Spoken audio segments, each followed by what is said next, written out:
Burger ছোট বড় সকলেরই পছন্দের একটা খাবার বলা যায়। অনেকে হয়তোবা খেতে পছন্দ করে খুবই, অনেকে হয়তোবা পছন্দ করে না, কিন্তু বেশিরভাগ মানুষেরই তো পছন্দ, তাই না? তাই আজকে আমার বানানো একটা বার্গারের রেসিপি শেয়ার করতে চলে এলাম। আমি এর আগে কখনোই বানাইনি, তাই প্লিজ আমার রেসিপিটাকে তোমরা কেউ জাজ করো না যে ভালো হয়েছে মন্দ হয়েছে। আমার যেরকম মনে হয়েছে, যেভাবে বানানো যায় আমি সেভাবেই চেষ্টা করছি। আর আমি একদম এটা নিজস্ব পদ্ধতিতে বানাচ্ছি, মানে আমি কোনো রেসিপি দেখে বা কোনো কিছু দেখে এটা করছি না। যদিও বা এটা সেরকম কোনো আহামরি রেসিপি না, আমি নিজেও জানি। তো এখানে তোমরা দেখতে পেলে বার্গার বানানোর জন্য প্রথমেই আমি আলুগুলো নিয়ে নিলাম। আলুগুলো নিয়ে আমি সেদ্ধ বসিয়ে দিয়েছি। আর এখন আমি ফ্রিজ খুলে কিছু জিনিস নিব, অর্থাৎ বার্গারের ভিতরে আরও যেসব কিছু দেয়, টমেটো শসা এইসব কিছু নিব। কিন্তু আমি এই টেনশনে পড়ে গিয়েছিলাম যে ক্যামেরায় কি আমার চেহারাটা দেখা যাচ্ছে কি না। এই টেনশন করতে করতে আমি আর কিছু বেরই করতে পারিনি, ক্যামেরাটা সেখান থেকে তুলে নিই। এবং তারপর ক্যামেরাটা হাতে নিয়ে আমি এখানে এই যে দেখতে পাচ্ছ টমেটো এবং শসা বের করে নিব। আমার কাছে গাজরও ছিল, তবে বার্গারে গাজরটা আমার ঠিক মনে হলো ভালো হবে না, সেজন্য আমি গাজর নিইনি। টমেটো আর শসাই নিয়েছি, আর কিছু মরিচ বের করে নিয়েছিলাম, তবে সেটা এখন নেইনি, সেটা পরে নিয়েছি। আর তখন সেটা শর্টস নিতে আমি ভুলে গিয়েছি, অর্থাৎ ভিডিও করতে ভুলে গিয়েছি। এখানে আমি সসও নিয়ে নিব। আমার কাছে আর কোনো সস নেই, শুধুই টমেটো সসই আছে আর চাটনি আছে। আমি ভাবছি এই সব কিছু দিয়েই বানাবো, মানে একদম সিম্পল। অর্থাৎ তোমাদের বাসায় যা থাকবে তোমরা চাইলে সেটা দিয়েই করতে পারবে। মানে হয়তো বা দু একটা জিনিস তোমাদের কিনতে হতে পারে, তাছাড়া তোমরা এই সব কিছু সিম্পল জিনিস দিয়েই করতে পারবে। তো এখান থেকে আমি বার্গার বানটা বের করে নিব। আর এই বার্গার বানানোটা কিন্তু মানে একদম হঠাৎ করে হচ্ছে। হঠাৎ করে কেন বলছি, আসলে সেদিন আব্বু এই পাউরুটিটা নিয়ে এসেছিল নর্মালি চা দিয়ে খাওয়ার জন্য, কিন্তু আমি যখন দেখলাম যে এটা বার্গার বান, তখন আমি আব্বুকে বললাম যে আব্বু, যেহেতু এটা বার্গার বান, এটা রেখে দাও, আমি তোমাকে বার্গার বানিয়ে খাওয়াবো। তো যেহেতু বলেছি, সেই কারণে আজকে যে আমি এটা করতে লেগে পড়েছি। তো এখানে পেঁয়াজগুলো সুন্দর করে গোল গোল করে কেটে নিব। আমি সেভাবে ভালো করে কাটতে পারি না, তোমরা প্লিজ এটা দেখে আবার কিছু বলো না যে কীরকম কেটেছি, ভালো হয়নি। আমি একদমই এগুলো ভালো করে কাটতে পারি না, যেহেতু আমি নর্মালি পেঁয়াজ কেটি, কিন্তু এরকম গোল গোল করে বার্গার জন্য তো কখনো কাটিনি, সেই কারণে অতটা ভালো করে কাটতে পারিনি, যতটা পেরেছি চেষ্টা করেছি। আর এখন আমি শসাটাও সুন্দর করে কেটে নিব। আমি একাই বার্গারই প্রথমবার বানাচ্ছি, তবে আমি কিন্তু এর আগে বার্গার বানিয়েছি, বা বলা যায় বানাতে হেল্প করেছি। সেটা হচ্ছে ঢাকায়, যখন ঢাকায় গিয়েছিলাম তখন ভাবির সাথেও এরকম বার্গার বানিয়েছিলাম। এরকম আলুর পেটি দিয়েই বানিয়েছিলাম, এবং বিভিন্ন সস টস দিয়ে, সস তারপরে তেঁতুলের চাটনি এসব কিছু দিয়েই বানিয়েছিলাম। কিন্তু সেই সময় আমি খুব একটা বেশি কাজ করিনি, মানে বেশিরভাগ কাজই ভাবি করেছিল। তো সেই কারণে তখন আমি জাস্ট তাকে একটু হেল্প করেছিলাম। তো সেই সময় আমি এই বার্গার বানানোটা দেখেছিলাম এবং ভেবেছিলাম নিজেও একদিন করব। তো আজকে আমি সেটা করছি। তো এই আজকে প্রথমবার আমি একাই করছি বলা যায়। সেদিন আমি জাস্ট ভাবিকে একটু হেল্প করেছিলাম। আর হ্যাঁ, সেই ভিডিওটা কিন্তু আমার চ্যানেলে আপলোড করা আছে, তোমরা চাইলে সেটা দেখে নিতে পারো। তো এখানে শসাটা কাটা হয়ে গেল, এখন আমি টমেটোটাও সুন্দর করে গোল গোল করে কেটে নিব। তোমরা কীরকম বার্গার বানিয়ে খেতে পছন্দ করো আমাকে অবশ্যই কমেন্ট করে জানিও। তোমাদের নিজস্ব কোনো রেসিপি থাকলে সেটাও আমাকে জানিও, আমি সেগুলো করারও চেষ্টা করব। তো এখানে টমেটোটা সুন্দর করে কেটে নিচ্ছি। আর তোমরা হয়তো ভাবছো যে বার্গারে মরিচ কী হবে, আসলে বার্গারের ভিতরে তো মরিচ দিব না, তবে হ্যাঁ, মরিচটা আমি দিব বার্গারের জন্য, যে আলুর পেটিটা আমি বানাবো সেটাতে মরিচ দিব। তো সেই কারণে আমি এখানে মরিচটা কুচি কুচি করে কেটে নিব, কেননা আলুর পেটিটা একদমই সিম্পল হয়ে যাবে। তো এই জন্য ভাবছি যে যাতে একটু মরিচটা দিলে একটু যাতে ঝাল ঝাল হয়, সেই কারণে আমি মরিচটা এখানে দিয়ে দিব। তাই এখানে আমি দুটো মরিচ নিয়েছি। আমি আবার বেশি ঝাল খেতেও পছন্দ করি না, তাই খুব একটা যাতে ঝাল না হয় সে কারণে দুটো মরিচই নিয়েছি। তো এখানে মরিচগুলো সুন্দর করে কেটে নিলাম। এখন বার্গার বানগুলো সুন্দর করে কেটে নিব।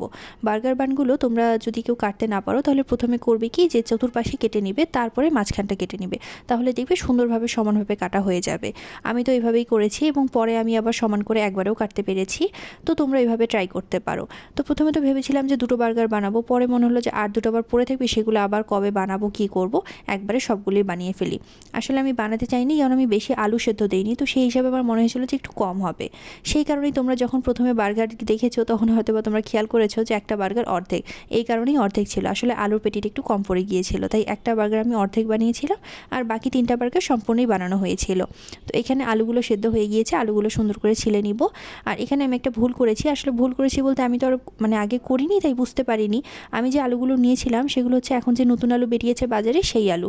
তবে এই আলুগুলো নেওয়া একদমই ঠিক হবে না, কেন এই আলুগুলো আমার কাছে খেতেও অতটা ভালো লাগেনি। আর যখন আমি আলুটা মাখছিলাম তখন একদম মানে হাতে বারবার লেগে যাচ্ছিল, এবং আলুটা যখন আমি পেটিটা যখন আমি একটু ভেজেছি, হালকা তেলে ভেজে নিয়েছি, তখনও সেটা অতটা ভালো মতো ভাজা হয়নি, মানে আমার মনে ছিল যে প্রায় যেন ভেঙেই যাবে।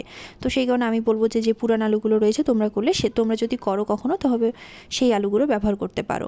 তো এখানে এখন আলুটা ভালো করে ম্যাশ করে নেওয়ার পর এখানে আমি মশলাপাতি দিয়ে দিলাম, যে মরিচগুলো কেটেছিলাম সেই মরিচ, এবং কিছুটা হলুদ গুঁড়া, কিছুটা মরিচ গুঁড়া, সাথে কিছুটা লবণ, আর দিয়ে দিলাম একটু মাংসের মাছের মশলা দিয়ে আমি এখন আলুটা ভালো করে মেখে নিচ্ছি। তোমরা যদি আরও কোনো মশলা দিতে চাও দিতে পারো, যেমন ধনিয়ার গুঁড়া, জিরার গুঁড়া, গরম মশলা, সব কিছু দিতে পারো।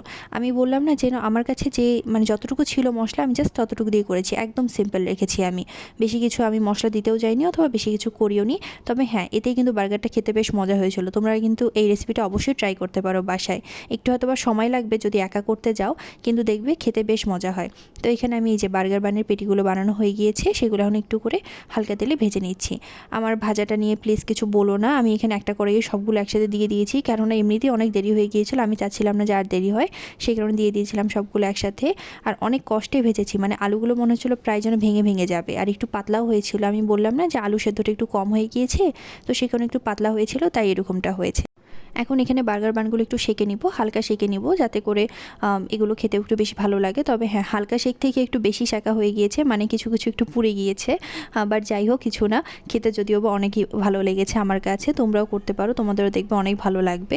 আসলে একাই সব কিছু করা, এক হাতে ভিডিও করা আর এক হাতে সব কিছু করা একটু মানে কঠিন হয়ে যায়, এই কারণে আসলে মাঝে মধ্যে একটু সমস্যা হয়।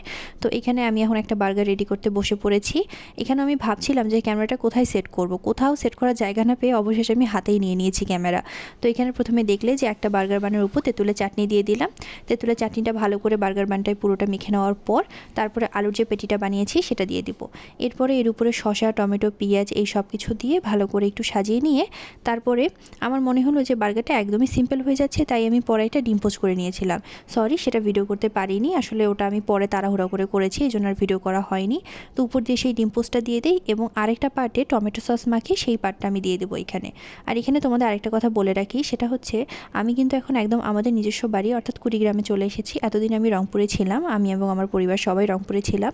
এখন আমরা কুড়িগ্রামে আমাদের নিজস্ব বাসাতে এসেছি, তো সেই কারণে আমি অনেক দিন কোনো ভিডিও আপলোড করতে পারছি না। আসলে বাসায় এসে বুঝতেই তো পারো তোমরা, অনেক ধরনের কাজ হয়, গোছগাছ এবং সব কিছু মিলিয়ে আমি ভিডিও আপলোড করতে পারিনি, তাই অনেক দিন পর এই ভিডিওগুলো আপলোড হচ্ছে। তো তোমরা কিছু মনে করো না, আমি এই খবরটা তোমাদের জানিয়ে রাখলাম সেই কারণে, যেহেতু অনেকদিন ভিডিও আপলোড করিনি আমি কোনো বড় ভিডিও, তাই। তো এই যে বার্গারটা রেডি হয়ে গিয়েছে, তোমরা অবশ্যই ট্রাই করো। ওকে, বাই, লাইক, শেয়ার, সাবস্ক্রাইব।